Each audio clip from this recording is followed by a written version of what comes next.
Ajith sir fan வந்து Vijay sir படத்துக்கு office leave போட்டு போயிட்டாங்க. விஜய் சார் ஃபேன்களுக்கு லீவும் கிடைக்கல. காத்தாடி கிளப் சொல்ற மாதிரிதான் இந்த படத்துல வந்து நம்ம ஹைப் கொடுக்கல, ஹைப்ல தான் படமே அப்படின்ற மாதிரிதான்.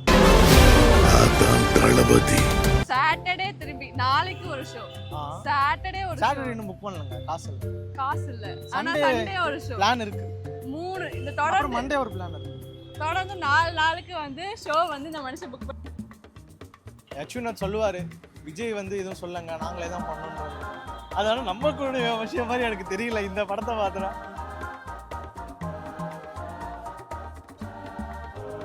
I am coming. நாங்களும் ஜனநாயகன் படத்துக்கு போகணும்னு ரொம்ப ஆசைப்பட்டோம். ஆனால் லீவு கிடைக்கல. சரி லீவு கிடைக்கல, எல்லாரும் போகாமல் ஆஃபீஸில் இருப்போம்னு சொல்லி எதிர்பார்த்தா அந்த நேரம் பார்த்து சில கருப்பாடுகள் எங்களை விட்டுட்டு போயிடுச்சு. ஸோ அந்த கருப்பாடுகளிடமிருந்து ஜனநாயகன் படத்திற்கு review straight from the Kamala's. வாங்க கேமராமேன். ஜனநாயகன் படம் எப்படி இருந்துச்சு? ஒரு 3 மணி நேரம் ஒரு நல்லா ஃபன்னாக ஜாலியாக தான் போச்சு. பெருசாக லேக் எனக்கு இருந்த மாதிரி தெரியல. ஒரு ஜென்ரலாக ஃபேமிலி படம்ன்றத விட ஏன்னா சொல்லிகிட்டே கொடுத்துட்டாங்க. ஃபுல்லாக வெட்டு குத்து சண்டைனாலே சண்டைலாம் கையில் அடிக்கிற சண்டைலாம் இல்லை. சண்டைனாலே ஒன்று துப்பாக்கியில் சுட்டு சாகுது, இல்லை கத்தியில் வெட்டி சாகுது, தலை துண்டாக போகிறது அப்படின்ற மாதிரி தான் ஃபுல்லாக சண்டையாக இருந்தது. பட் ஒரு ஜாலியாக போயிடுச்சு. அந்த சண்டை ஒரு பயங்கரமாக இருந்தது. மற்றபடி எமோஷ்னல் கொஞ்சம் நல்லா இருந்தது. அப்புறம் காமெடின்னு சொல்லலாம், பெருசாக காமெடி இருந்த மாதிரி எனக்கு தெரியல. விஜய் சார் படம்னா காமெடி இல்லாமலாம் இருக்காது. இல்லை காமெடின்ற மாதிரி காமெடி ஆக்டர்ஸ் பெருசாக எதுவும் வந்த மாதிரி இல்லை.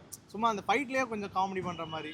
நான் சொன்னாலும் கேட்க மாட்டீங்க, சின்ன பசங்க சொன்னால் கேட்க மாட்டீங்களான்ற மாதிரி. சரி அது அந்த பாலிடிக்ஸோட சேர்த்து சொல்கிற மாதிரி. சரி பாலிடிக்ஸ் சொல்லும்போது தான் இந்த கேள்வி வருது, யார் யார் கேமியோ பண்ணா உங்களுக்கு எப்படி இருந்தது? நீங்களா நடிச்சிருக்கீங்களா கேமியோவில் அந்த மாதிரி? இல்லை ஃபஸ்ட்டு வரப்போ அந்த கச்சேரி தளபதி கச்சேரி இருக்குல்ல, அந்த பாட்டு வரப்ப ஃபர்ஸ்ட் ஒருத்தர் வந்தாரு, அவங்க அம்மான்னு சொல்லிட்டு ஒரு கேரக்டர் இருக்கும், அவங்களோட ஒருத்தர் வந்து கத்தி எடுத்துக்கிட்டு வருவாரு. படத்தெல்லாம் ரிவீல் பண்ணக்கூடாது, இன்னும் பார்க்காதவங்க நிறைய பேர் இருக்குமா இல்லையா? அந்த வர கேரக்டர் எங்கேயோ பார்த்த கேரக்டர் மாதிரியே இருக்கு, என்னடா இது திருப்பி காமிடா. திருப்பி 2 3 வாட்டி காமிச்சாங்க, ஒழுங்கா மூஞ்ச பார்க்க முடியல. இன்னொரு வாட்டி காமிச்சாங்களா, அப்போதான் கன்ஃபார்ம் பண்ணேன், அடா இதே என்னங்கடா மினிஸ்டர் எல்லாம் தூக்கி நடிச்சு வச்சிருக்கீங்க. மினிஸ்டர் ஆகிறதுக்கு முன்னாடி இதெல்லாம் எப்போ அடிச்சுட்டாங்க. பட் அந்த கட்சியில் இருக்கவங்களே ஃபஸ்ட்டு அருண்ராஜ்னு சொல்லிட்டு ஒருத்தர், ஃபஸ்ட்டு அவர் தான் எனக்கு பார்த்த வரைக்கும் ஃபஸ்ட்டு அவர் தான் வந்தார். அதுக்கு முன்னாடி யாரா சின்ன சின்ன ரோல் பண்ணாங்க. நிறைய படம் பார்க்குறப்ப நிறைய பேர் இந்த மாதிரி இல்லை. எனக்கு இந்த மனுஷன் பேச பேச கடுப்பாக இருக்கு, வேற ஒன்றும் இல்லை, சொல்லுங்க. அதான் நிறைய பேர் என்ன சொல்கிறது, அவர் தான் ஃபஸ்ட்டு பார்த்தேன். அப்புறம் இவர் அந்த மீன்வளத்துறை அமைச்சர், அவர் பேர் என்னது, ஸ்ரீநாத், அவர் வந்து ஒரு சின்ன ரோல் பண்ணியிருந்தார். அப்புறம் கடைசியில் வந்துட்டு ஒரு எல்லா கத்த ஆரம்பிச்சிட்டாங்க. யாருன்னா முசியானந்த், அவர் வந்து ஒரு சின்ன ரோல் மாதிரி வந்தார். அந்த மாதிரி நிறைய பேர் இருந்தாங்க. எனக்கு டிரான்ஸ்போர்ட் மினிஸ்டர் அவர் பேர் ஞாபகம் இல்லை, அவர் இருந்த மாதிரி இருந்தது. பட் அவராக இல்லையான்னு எனக்கு கன்ஃபார்ம் தெரியல. ஏன்னா சின்ன சின்ன சிங்கிள் ஃப்ரேம்ன்ற மாதிரி தான் நிறைய பேர் வந்தாங்க. அது யார் யார் நடித்தாங்கன்னு இன்னும் தெரில. இன்னும் கொஞ்சம் நாளில், இன்னும் 2 3 நாளில் போட்டுருவாங்க, இந்தந்த மினிஸ்டர் இந்தந்த ரோலில் நடித்தாங்க, இந்தந்த எம்எல்ஏஸ் அப்படின்ற மாதிரி இன்னும் கொஞ்சம் நாளில் வந்துடும். எப்படி இருந்தாலும் நம்மள பார்த்துலாம். நம்ம கமர்ஷியல் ஃபிலிம் சொல்லி நம்ம முடிவே பண்ணிட்டோம். எமோஷ்னல்லாம் எப்படி இருந்துச்சு? எமோஷ்னல்ன்றது வந்து அவங்க அம்மா பார்ப்பாங்க, அவங்க அம்மா கதையெல்லாம் சொல்லக்கூடாது. பெருசாக இன்னும் எமோஷ்னல் கனெக்ட் ஆகலை.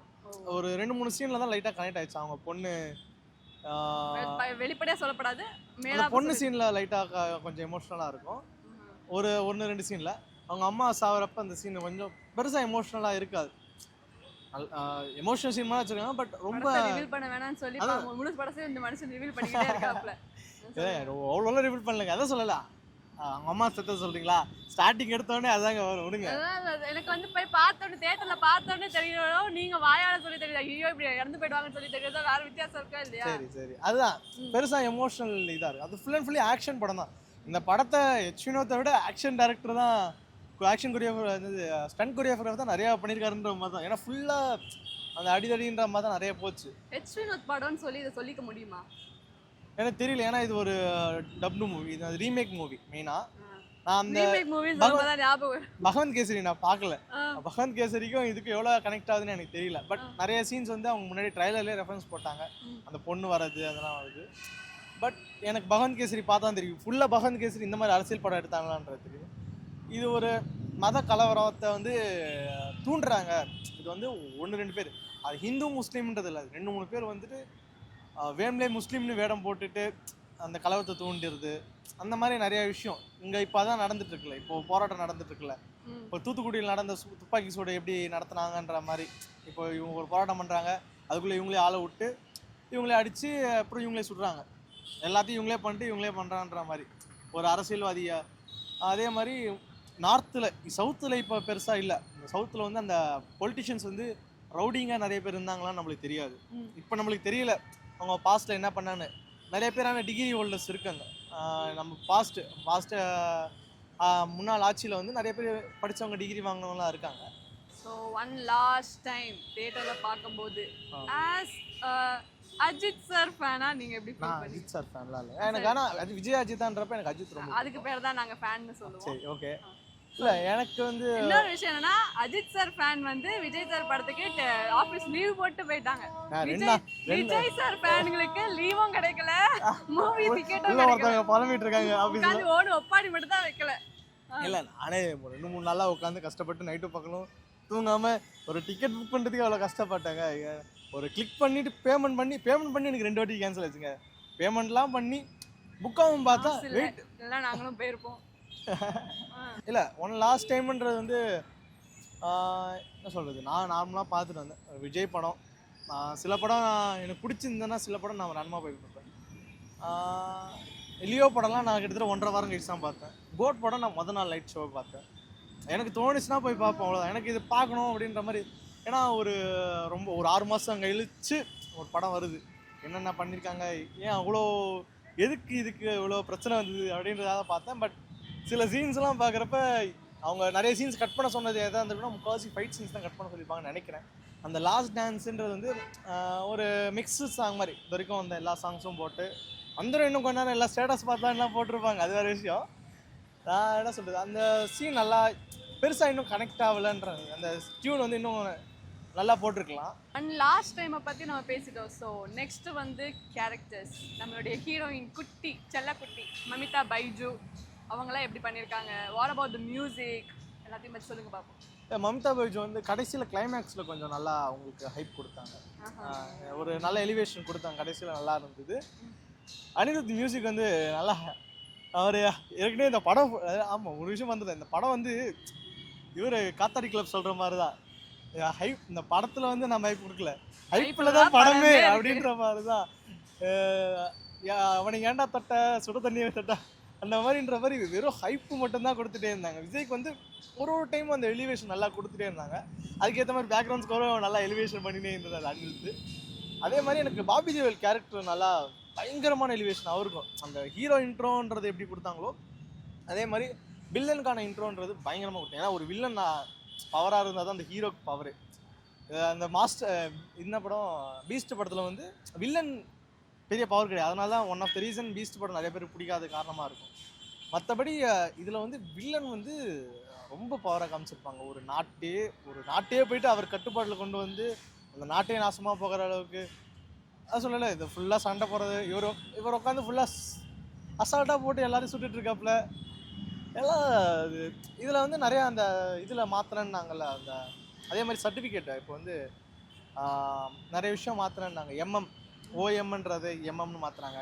அது ஓம்னு சொல்லலை, ஏன்னா ஓஎம் அப்படின்னா ஆப்ரேஷன் மௌலாஸ்ன்னு சொல்லிட்டு எது ஒன்று சொன்னாங்க, எனக்கு மறந்து போச்சு. அது மிஷின் மௌலாஸ்ன்ற மாதிரி ஆக்கிட்டாங்க. அது காரணம் என்ன தான், நார்த் இந்தியாவோட முன்னாடி அது பேர் ஏதோ பாபி தேவல்லேருந்து நார்த் இந்தியாவிலேருந்து வருவார். அதனால் வந்துட்டு அது முன்னாடி நார்த் இந்தியாவோட பேர் அது அப்படின்ற மாதிரி அவர் கணக்கு பண்ணுவார். அது ஒரு நிறையா இன்னும் சொல்லலாம், அது படம் ரிவீல் பண்ணுற மாதிரி ஆகிடும். அவர் இங்கே வந்து படத்தை வந்து 2 மணி நேரம் பார்ப்பல மனுஷன். பட் இது படம் பார்க்குறப்ப ஒரு ஜென்ரலாக எல்லா ஃபேன்ஸும் உட்காந்துட்டு ஒரு லாஸ்ட் டைம் எல்லாம் ஒரு வாட்டி என்ஜாய் பண்ணிட்டு போகிறாங்க, அவ்வளோதான். வேற என்ன சொல்லுங்கள், வேற என்ன சந்தேகம்? சந்தேகம்லாம் இல்லை, எதுக்கு இந்த மாதிரி எங்களை விட்டுட்டு போகணுன்ற ஒரே கேள்வி மட்டும் தான். எங்களுக்கு சந்தேகம்லாம் இல்லை, நாங்கள் படத்தை தான் போய் பார்க்கணும். எங்களுக்கு விடுங்க அடுத்து ஒரு 2 வாரம் கழிச்சு போயிடலாம். 2 வாரம் கழிச்சு டீமாக போயிடலாம்.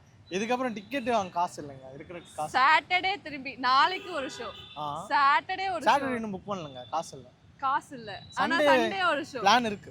3 இந்த தொடர் மண்டே ஒரு பிளான் இருக்கு. தொடர்ந்து 4 நாளுக்கு வந்து ஷோ வந்து இந்த மனுஷன் புக் பண்ணி வச்சிருக்காரு. புக் பண்ணலங்க, இன்னும் பிளான் மட்டும்தான் இருக்குது. நாளைக்கு படத்துக்கு போகிறேன், நாளைக்கு காலைல திருப்பி ஒரு 10 மணிக்கு ஒரு ஷோ போகிறேன். ஏன்னா இன்னைக்கு கத்துவாங்க. எங்களெல்லாம் பாவமா இல்லையா?